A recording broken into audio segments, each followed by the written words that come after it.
제가 이제 저희 가족들이 다 북한에 모두가 이제 가게 된 또 이유 중에 하나가 저희 남편 때문이었어요. 당시에 제가 20살 때였고 저희 남편이 당시 25살이었는데 저와 이제 결혼식은 하지 않고 좋아하는 사이였어요. 특히 이제 제가 좋아했다라기보다는 저희 어머니가 저희 남편을 무척 좋아했고 저희 남편이 저희 어머니하고 너무나도 사이좋게 지냈어요. 그러다 보니까 저는 저희 어머니가 좀 무섭게 저희를 다뤘고 또 저희 어머니가 실제로 좀 억센 그런 어머니였어요. 지금 생각해보면 혼자서 자식들 4명이나 일본에서 먹여 살리려고 하다 보니까 3명입니다. 지금 보면 자식들을 3명이나 이제 일본에서 먹여 살리려고 하다 보니까 죄송해요. 4명이 지금 보면 자식들을 4명이나 일본에서 먹여 살리려고 하다 보니까 억실 수밖에 없었던 것 같아요. 저희 어머니는 호랑이 같았거든요. 그래서 저는 어머니의 말을 거역한다라든가 또 어머니 말에 뭐 이렇게 대꾸를 한다든가 이런 거는 상상도 못하고 자랐어요. 그래서 그때 당시에 저희 남편이 저희 어머니하고 너무 사이가 좋았고 저희 어머니가 이제 너 은기하고 결혼하지 않으면 너 이 집에서 아예 살 생각을 하지 마라. 너는 이 집에서 내쫓아버릴 거다라는 정도까지. 그래서 이제 만나게 됐고 그냥 어머니가 두렵기도 하고 그냥 뭐 사랑한다라는 개념보다는 그냥 그렇게 만났던 남자가 있었어요. 그런데 이 남자가 제주도에서 온 자기 그 학교 선배분들, 저희 남편은 제주도 삼양 도련이라는 곳에서 태어나서 살았던 걸로 알고 있거든요. 그래서 삼양 그 고등학교인가요? 그쪽에 선배들하고 이제 일본에서 같이 있었는데 그 선배가 저희 남편에게 한번 우리 저 북한에 가자. 야, 일본에서 공부하자면 돈도 많이 들고 그 돈을 벌려면 또 가서 밤새 일도 해야 되고 그런데 일하면서 솔직히 공부하는 게 쉽지는 않고 그래서 저 북한에 가면 뭐 공부도 무료고 학비도 없고 교복도 다 무료로 준다는데 우리 한번 북한으로 가자. 그래서 북한에 가면 만약에 우리가 생각했던 것이 아니다 라고 했을 때는 다시 돌아오면 되지 않겠나. 그렇게 이제 20대에 우리 제주도의 저희 남편과 그 선배 청년들이 북한으로 60년도에 사실은 먼저 갔어요. 그런데 편지가 왔어요.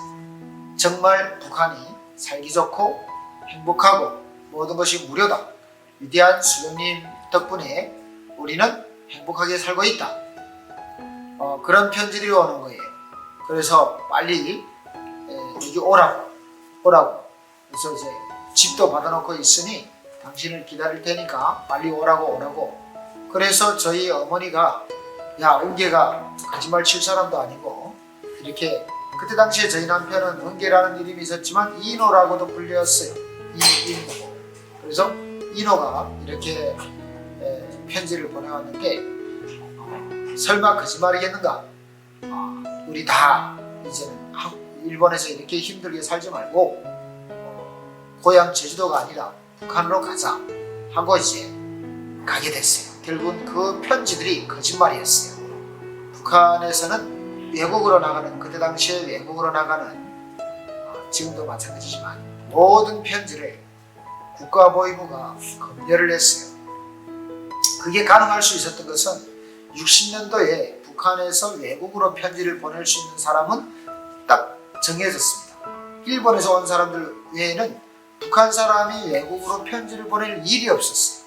그래서 많지 않은 사람들이었기 때문에 보위부가 그 편지를 검열을 해가지고 그 편지에 조건이 있어요. 일본어 가는 편지는 위대한 수령님 덕분에 우리는 행복하게 산다 라는 문구를 넣지 않으면 그 편지는 일본어 갈 수가 없었어요. 그리고 참고로 저희가 제주도로 가지 못하고 북한으로 간 이유 중에 또 하나는 저의 작은 아버지죠. 저희 아빠 양기현, 그리고 저희 아빠의 동생 양동현이라고 있었습니다. 그런데 그 작은 아버지가 장가도 못 가보고 일단 그때 당시에 4.3에 연루돼서 한라산에 들어가 있었어요. 그리고 이제 돌아갔습니다. 그래서 제주도로 안 가고 저희가 또 마침 그 일본으로 그래서 또 갔던 것도 있고, 일본에서 북한에 준 그 편지를 보고 간 것의 90%는 북한에 살기 좋다, 또 모든 것이 공짜다 라는 것이었고 10%는 고향에 대한 좋지 않은 기억들이 저희 어머니에게 아마 있었기 때문에 택했던 것 같아요. 10%는. 자, 그래서 저희는 아무것도 모르던 시절 수많은 사람들과 함께 일본에 있던 수많은 조선인들과 그 조선인을 사랑한 수많은 일본인 여성들과 함께 만경봉호라는 북한의 배를 타게 되었어요.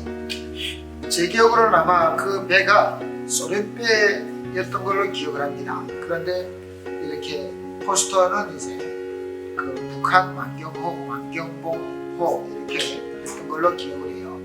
그 배를 타고 북한 깃발을 들고 출렁이는 무서운 바다를 건너서 북으로 아무것도 모르는 우리는 그 소굴로 들어가게 되었어요. 저는 거기서 50년 넘게 죽지 않고 살아왔습니다. 저희가 배를 타고 도착한 곳은 청진이라고 하는 함경북도에 있는 항구였어요. 그런데 저희가 그 청진이라고 하는 항구에 도착할 때 그렇게 휘황찬란하다라고 선전을 했던 그 모든 환상이 깨지기 시작했습니다. 완전히 일본에서 제가 그 조총련 선전물을 막 벽에다가 붙이면서 밤에 두려움에 떨면서 그걸 붙이다가 만약에 들키면 혼나기도 하기 때문에 두려움에 떨면서 이제 붙였던 그 모든 과정이 북한은 정말 이렇게 행복한 세상이구나 라는 것이 그 두려움을 떨치게 했는데, 정작 청진에 도착을 하니까 그 모든 것에 대한 환상은 180도로 깨졌습니다.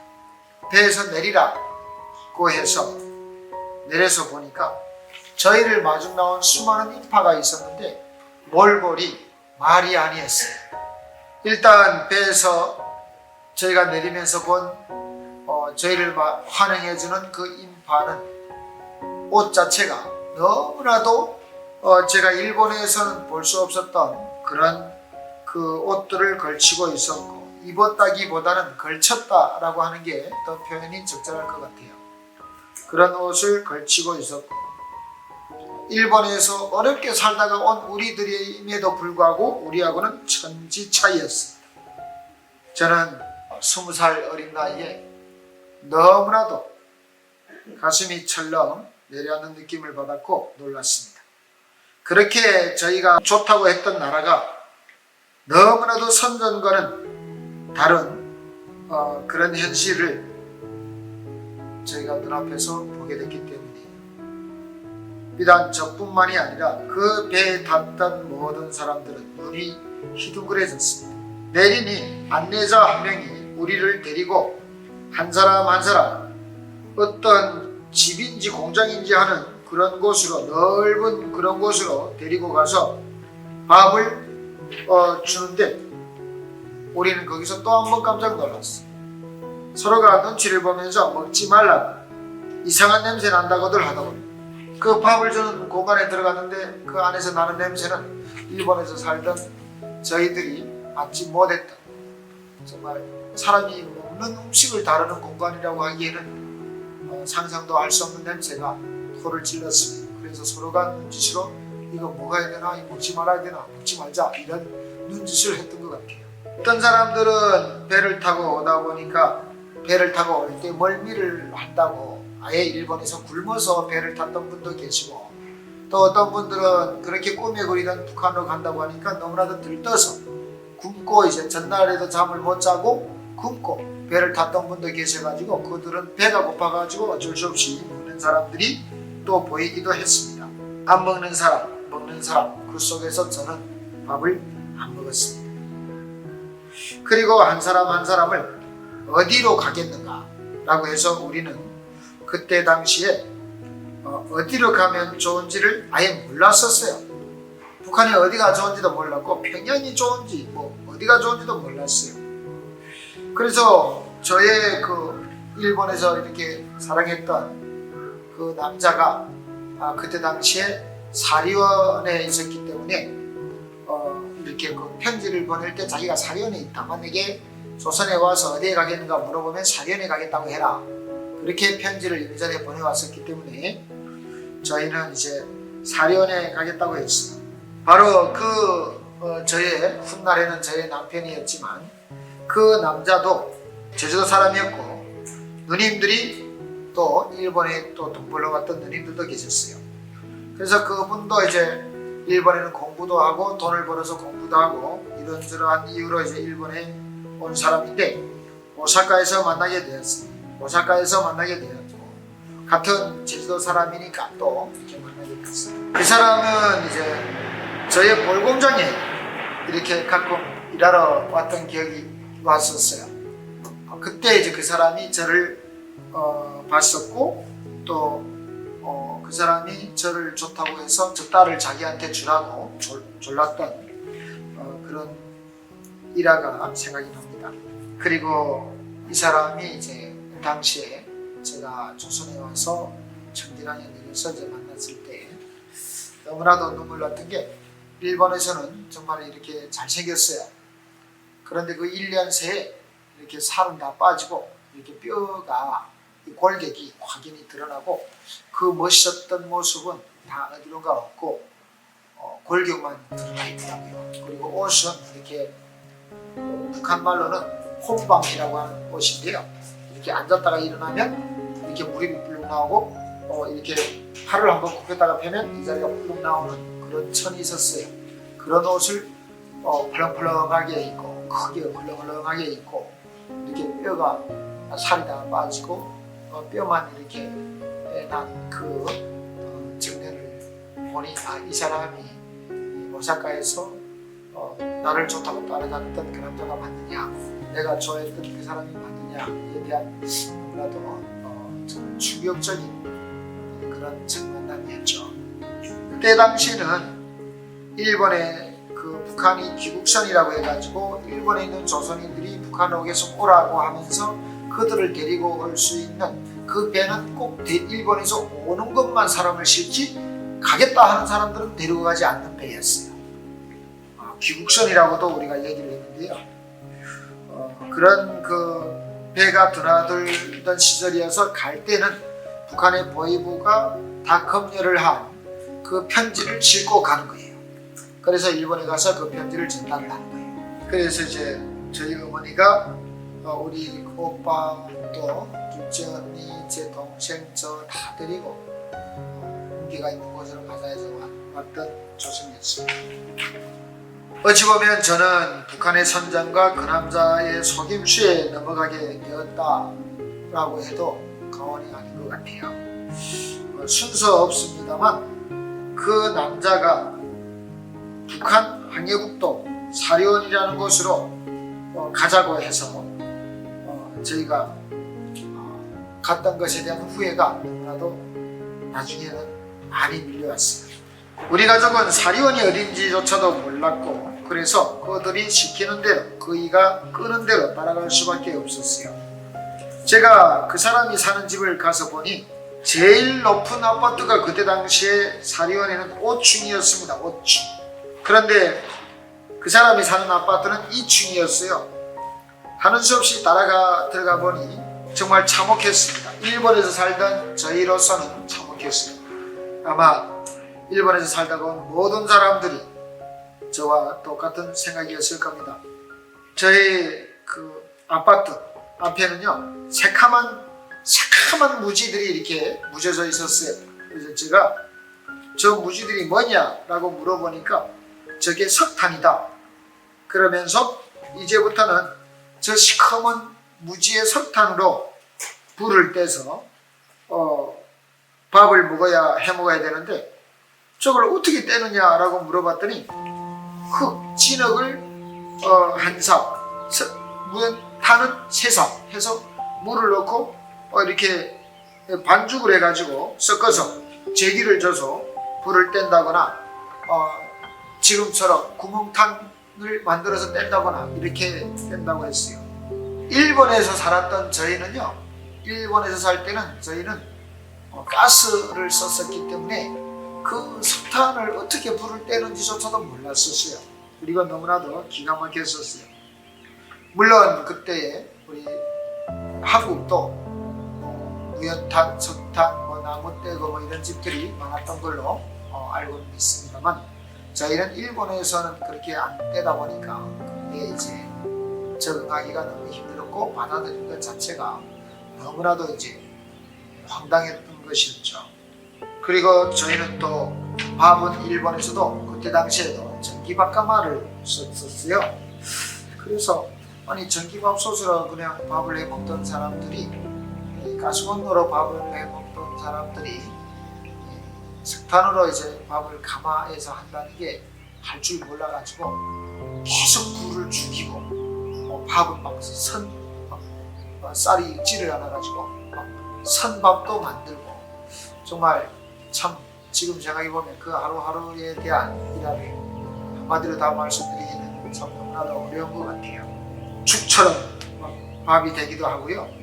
그리고 막 불이 막 오다가도 또 올라오다가도 또 안 올라오고 또 불이 막 뻘겋게 됐다가도 또 죽어버리고 참 저희는 그 불을 후후 불어서 막 얼굴에 먼지가 끼고 막 할 줄 모르는 그 밥 한 끼를 하려고 너무나도 참 고통스럽게 밥 한 끼를 먹기 위해서 너무 고통스러웠던 것 같아요. 일본에서 온 친구들끼리는 우리가 속아서 온 것에 대한 후회가 막심하지만 이제는 갈 수도 없는 또 그냥 갇히게 된 그런 모양이었고 일부 사람들은 친구들끼리 몰래 만나서 이렇게 쏙닥이다가 잡혀가기도 했죠.